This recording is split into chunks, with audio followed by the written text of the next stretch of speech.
Hey my friends, now the sound's going to be a little weird here because I'm inside my truck and hopefully it actually bounces out pretty well, but I'm on my way to the GatherThing in Hilton, West Virginia at Bluestone State Park, and I can't wait because this is the first type of bushcraft event that I've ever been to, and I'm going retro. Now, maybe not entirely retro, because if there's some trees, I will probably hang up my Haven tent and see how it does, because this is the first year I've got it, and I'm trying to see how it does in different temperatures and things. And this weekend's supposed to get down in the 40s, so that is like perfect sleeping weather for me. And I got my wood sleeping bag, so you know I'm going to be comfortable, you know what I'm saying? So all right, let's get this show on the road, shall we?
Well, good morning, everybody. I try to find the camera. There we are.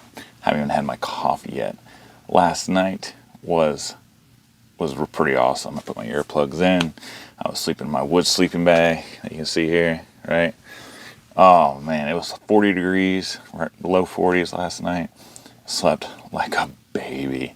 It was the perfect camping temperature, in my opinion, right? Because you don't have the mosquitoes buzzing around you and all that other stuff. Well, here I am at the GatherThing in West Virginia.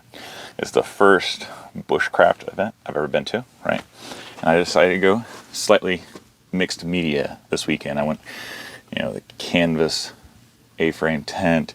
I got my my wooden box. It's my trusty wooden box that you've seen in some of my videos and things. And it's been a blast. It's been a blast. Here, let me turn around the camera so you can see what's outside my door.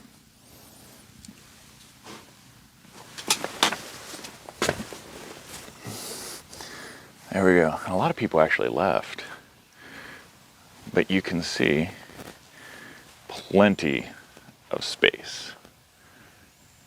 Plenty of space, right? And look at them hills, man. You see the fog coming off the hills? Oh man, and there's Dakota over there. Those of you who don't know Dakota's channel, you should check him out because he does some awesome stuff. Got to talk to him quite a bit this weekend, and man, it's been fun. It's been so much fun. I'm always worried about coming to certain things. You can't figure out what the vibe's going to be. Hey, surprise guest. Hey y'all, Dakota of the Woods. Nice to meet you. Now, you're from Alabama? Yes, sir. But you born and raised in South Carolina? Yes, sir. Right. So a Southerner and a Southerner in Yankee land. The tea was interesting. So I was actually just getting ready to show them your cool little kit that I picked up from you and everything. And what do you say about the pros of your kit? That way I don't have to say it. Yeah, the pros of the kit is they're submersible completely, and I'm talking overnight submersible. So if you want to bring that butter with you, you can put that in a creek side, keep it with you. It's floatable. and it's packable. It's a nice size tube to where it can go anywhere. If you guys have hidden woodsman, especially early stuff, it fits in any water bottle. And if the water bottle pouches are shallow, we put a little D-ring loop on there, which you can also use as a belt loop to attach it virtually anywhere. And it's great. It's good enough for that weekend trip that most of us working class folks have, which is 2-3 days. It'll get you by easy. And it's a lot lighter than some of the other cookable sets. But a lot of folks are a big mess kit fans, so you can accomplish that task by having your favorite mess kit. Yeah, it's pretty sweet. It really is. I'm glad I picked one up. And how late did you stay up last night? 2:45. 2:45. I was up till midnight on Friday night talking to people and stuff. So like, bring your coffee or something. You know what I'm saying? Like, people talk, and there was a really cool trade blanket. They had competitions, and the people, I mean, it's a social event, right? They got classes, you know, they got skills. You got a bunch of different people with all different backgrounds here. So it was a lot of fun. Would you come back? Oh yeah, this is my first gathering I've ever done in my life other than scout jamborees. And there's just such a wealth of knowledge dispersed amongst all these good people that it's almost impossible not to stay up till 2 a.m. listening to them, because you never know the next time you're going to get to see them and pick their brain, you know? Yeah, man. Especially you, man, getting to meet you. You know, not being funny because we're on screen, but it was really awesome getting to meet Mr. Dyer. He's a genuine dude. If you aren't already subscribed and you're just popping in here, man, you should press that subscribe button. It's well worth it. Thank you, brother. Thank you. Sure. The stories are really the best part, though. Oh, yeah. Like, hearing people's stories, hearing your story, and you, I think, came the farthest from who I've talked to. But, yeah, it's just, people are here for all different reasons. Some people are really here for, like, the hardcore bushcraft stuff. Yeah. Other people are here just because they like camping and they like fiddling around with, you know, flint and steel or something. Definitely. But the variety of people, like, it's welcoming. It's welcoming. So if you don't consider yourself a bushcrafter, and I consider myself more like a camp crafter, right? Amen. So, yeah, come, learn. It's fun. It's fun. Definitely fun. Any block of life, guys. I'll tell you, you know, like you said, if you're a bushcrafter, a sportsman, maybe you're one of those guys that want to get out and catch the biggest trout. All that stuff's coverable at these big events. I consider myself an outdoorsman. I just generally do most of the things good enough to be efficient, you know, and I'm comfortable in the outdoors. There are other guys out here that are so hardcore bushcraft that they'd like to use their left tooth to make their house while they're in the food. And it's okay. Everybody's out here, you know. Be you when you come, too. Don't be afraid to just do you, because there is no dress code. You know, what works Amen. for you and your environment, that's what matters. And everybody here gets that. So I'd highly recommend showing up. Yeah. Thank you, brother. I appreciate it, man. Good seeing you, bud. bud. So, I mean, he said it as better than I probably could, right? Like, it was, it's chill, it's laid back. I mean, look behind me. We got somebody in a camping bus, you know? So if you're wearing plaid like myself, and this is Nathaniel Logsden's shirt, which it got in the 40s last night, like I said, and it's kind of brisk this morning. It takes that edge off. It's pretty comfy. You should check out early 20th century adventures and Nathaniel Logsden's store and everything. Get yourself one, because I'm trying it out, and this is the perfect weekend to do it. But all right, so let's get back to, you know, some of the things I picked up, because, you know, there's tons of vendors here, right? And I mean, they got people who are making candles. They got people who are selling salves. We've got, you know, knife people. We've got canvas people like Jay Hercules, you know, my buddy Jay Hercules. And anyhow, so I went around and I picked up some things, right? I met several YouTube personalities, which is always fun, especially meeting even new YouTube personalities and people who are traveling here from the Carolinas, from their schools and stuff, and out west from their schools. Like, it's pretty cool. So, yeah, Hooks Outdoors was here, and I didn't buy this one. He actually gave this to me to try out and give him some honest feedback and stuff. So that's going to be coming up in a future video. But this is like a little micro buck saw, which I thought was pretty cool. You know, especially for the size of wood that most people really cut. You know, it's pretty sweet. And all right, so here's the pantry. I opted for the orange, the bright orange. It kind of looks like an eyesore compared to like your natural tans and greens that we tend to use. But I opted for the orange because if this is like your cook kit, or maybe if you lose it in the water or something, it's nice and easy to see. Like I'm more practical in some ways. Now this isn't historical by any means. I mean, look at this. It's got a little button slide clasp. Really quality canvas. I think J. Hercules makes this for Dakota, the canvas part, right? So anyhow, there we go. And it's got canisters. It's got 4 of them. Okay. It's kind of hard to do this one-handed. All right, I'm going to put you, got my tripod there. All right. Look at that. Okay, so we got plastic bottles. They're pretty durable, right? And if they bend and everything, so if you accidentally step on it. So there you go, right? Now, that's a pretty decent size for like flour. You could put your bacon mixture in there. You can put your coffee in there, depending on how much cream. Or you could actually use this for other kits, right? You can have your fire starting kit in there. You could have first aid in there. I don't know, like you could have just like an all-in-one kind of place to put things. So I picked that up, and that was pretty handy, right? And I really do like, this is like wax canvas, so it's good. I like a little belt loop there too. I usually probably put it in my bag, but if nothing else, you can strap it to your Trapper Nelson or something. That's pretty cool, right? All right, what else did I get? I got, where is it?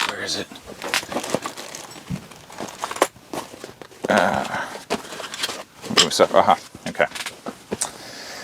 Also, from Hook, I bought this one. So this is a Mora, right? Good old fashioned handy dandy Mora. Now, someone gave me a Mora. One of my viewers, very kindly. He gave me like a box with several knives to like distribute amongst my scouts and stuff. And that was like my first real exposure seeing kids using the Mora, right? And I don't know what model this is. I don't even know if it tells you. Or, I don't know. So those of you who are Mora people, you're going to like put it out, shout it out in the description box. But yeah, I picked up this one, right? Because it's like the right size. It's like a 5-inch blade. It's kind of narrow. And I think it might be even narrower than my last one that I gave to the scout. But yeah, these things are really, really handy for kids. So I got this to put away for my son, or for my daughter. Probably for my daughter, because I think I already gave my son, both my sons one a sheath knife. And yeah, it's got like little attachments and stuff. All right, so anyhow, so there's the Mora knife. And, ooh, actually, I gotta show you another one. This is kind of cool. Look at this. So I'm not like I'm big on kits, but not like survival kits. Not too much. But I saw this, and this is actually a neat idea. So you got your leather on top, so you can use for a strop, right? Inside of it, you have a little tube of compound, and you have your sharpening stone. Right? Now on one side, you got your diamond hone. And then you got your ultra 1,000 grit to really, really hone it. So this isn't going to repair a blade, but it will, give it that nice touch up, because you should always keep your knife sharp if at all possible. You don't want your blade to get beyond the point of really needing, just touch ups. So I was like, man, that's pretty cool. So I got that for one of my kids as well. You put the little tube of compound. It's like a chapstick, which I thought was also pretty cool. If I can get it to release. Might be too cold. I have to heat it up or something. But yeah, you put your compound on here, and then you can sharpen away. So, and this is 8,000 grit. 8,000 grit compound. So that'll definitely keep your blade nice and sharp. So it was fun. I got to meet Bombproof Bushcraft. I got to meet Blackie Thomas in person for the first time. Got to meet Dave Canterbury in person, and several of his instructors in person for the first time. I already mentioned J. Hercules, but I got to meet him in person. Talked to him quite a bit through Facebook, with Facebook friends and things like that. Met Jace Danger, which, shameless plug. That's actually who I bought this from. Pock Kit Survival. So Jace Danger. which he's a Buckeye too. He lives up in around the Great Lakes region, so it was pretty cool to find out that about him. And I learned several things, like lots of things in the classes that they offer here. I mean, I socialize, but yesterday I spent quite a bit of my time actually going to the classes. And the two classes that I went to that were pretty practical were the homesteading by two different people. So you get two different perspectives, right? And it's something I've been trying to dive into with my family, is trying to eat healthier, be healthier, and things like that. So I'm tiptoeing into it. I've gardened in the past. I'm thinking about gardening next year. And so there's nothing more traditional, right, than bringing back the garden. And the other class I went to was called American. And being a social studies teacher, I always like hearing other people's perspectives on, the foundational documents. And that's really what it was about. It was kind of a micro class on the foundational documents of the United States of America. And she did a great job of presenting. Again, it's Bombproof Bushcraft who did that one. Check out her channel. And she's so knowledgeable, really great person to talk to, So, long story short, and this is the story, right? Like, if you're getting into camping or bushcrafting or homesteading, right? Like, there's such a variety of different interests out there that kind of cross over with each other, right? Then you should find yourself at a place like this, okay? Find yourself at a place like this at some point. That way, you can learn from others, you can share in each other's experiences, have a ton of fun, enjoy a cup of coffee around the campfire. Now, if you are interested in camping with me, let me know below in the comments, because the squirrel camp isn't the only thing I'm turning around. I'm trying to think about how I can actually get an early 20th century camp out that's just camping, pretty laid back, going. So if that's something you're interested in, leave in the comments below. That way I know how many people are actually serious. But this is cool. Like, I'm going to try to get some of my historic camp crafting people here, and maybe we'll take over a whole section of this park. It's beautiful, man. So much space. I haven't seen so much wildlife, just active first thing in the morning at a park before. Like, there's a deer 4 foot in front of my tent that, it dropped itself, dropped some droppings and things. And on my way to the bathroom this morning, I saw more deer, I saw squirrels, I saw rabbits scatter and everything. Like, they are everywhere. They're everywhere. And look at them hills. Look at them West Virginia hills. Like, ain't that something? Man. All right, y'all. That's my trip. And I'm sorry I didn't get a little bit more when I was talking to people and visiting people and things, but I'm experiencing things myself, So I hope you guys have a wonderful day. Give a kiss to your loved ones. Take care. Also, if you want to check out my videos of traditional camp crafting, if you're new, maybe you haven't seen all of them, right here's my playlist, traditional camp crafting, equipment, skills, things like that. And I hope to see you around the campfire sometime. All right. Yeah, give a kiss to your loved ones and take care, y'all.